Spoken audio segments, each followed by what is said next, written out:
Hi, I'm John Petty, and I'd like to welcome you to another episode of Growing Up in Flip Flops. Before I start, I just want to give a little explanation. I've been away for a while. I had a medical situation, no need to go into that. Everything's going to be fine, and I am getting better, and hopefully, I am back to doing the podcast and bringing you some more stories. But after that, a couple days ago, I was watching on the Disney Channel the documentary on the musical group the Beach Boys. And they talked about the beginning of the Beach Boys in the early 60s growing up in California and how everything with California at that time revolved around surfing. That got me thinking about my own growing up in Florida and how different that was, but yet similar to California. A lot of those shots in the documentary on the Beach Boys have girls in bikinis on the beach. Well, we had girls in bikinis on the beach too. We didn't have surfing, but we had so much more and so many more things to enjoy at the beach. And that's the story I want to tell. When I was in high school, there was a buddy of mine. His family had a 19-foot outboard. We went to the same church. We were friends. We had been in a Boy Scout troop together. Our families knew one another. But on Friday afternoons for school, he would bring on a trailer their boat to the school. And I would meet him at the school, bring my fishing rods and a sleeping bag, and throw it in there. The deal that we had with our parents was that we could leave after school and go out on our own, fishing, doing whatever. Just the deal was that we would just simply be back by sometime Sunday afternoon so that we could attend Sunday night church services. We both attended the same church, and also get our homework done for Monday morning for school. We were gone Friday night, all day Saturday night, and Sunday morning doing God knows what. And we did God knows what. A lot of stuff that you couldn't do in California because you were on the Pacific Ocean, but we were on the Gulf, a lot simpler water. My friend at the time, was state high school diving champion. He was also a very good-looking guy. If we weren't fishing, we would go on what we called the back bay of Sanibel Island, protected from the waves of the Gulf. It was as smooth as glass. And he was an expert water skier. And I would drive the boat. He would water ski on the waters behind Sanibel Island, on that what we called the back bay, what is now covered by the Sanibel Causeway. It was a wonderful time. We could recognize tourist girls that were on the beach because they were particularly not tanned. We would sometimes look at a pair and think, well, let's go see if we can meet them.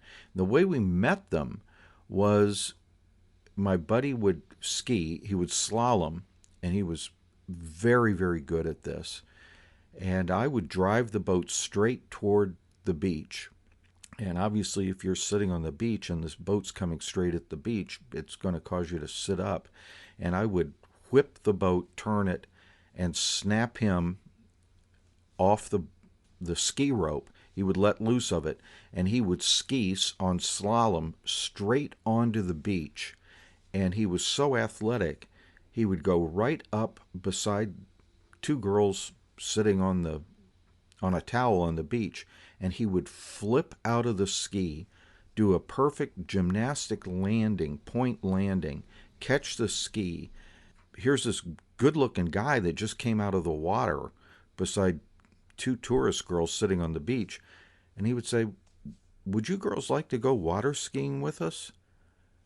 The answer was most often, unless their parents were within earshot, oh, yes, yeah, we'd love to go. And the three of them would swim back out to the boat. I'd help them up the ski ladder and go out and run around on the back bay. I'm sure some of these girls, when they got home, just could not believe that these two guys from Florida, while they were vacationing in Florida, took them out water skiing. Amazing. When we weren't water skiing, we were fishing. To just explain some of the geography of Southwest Florida, Sanibel and Captiva are the northern end of a chain of barrier islands that go all the way down to Cape Florida. And the vast majority of these islands are uninhabited. Well, after a day of fishing, when it came, we had to sleep somewhere.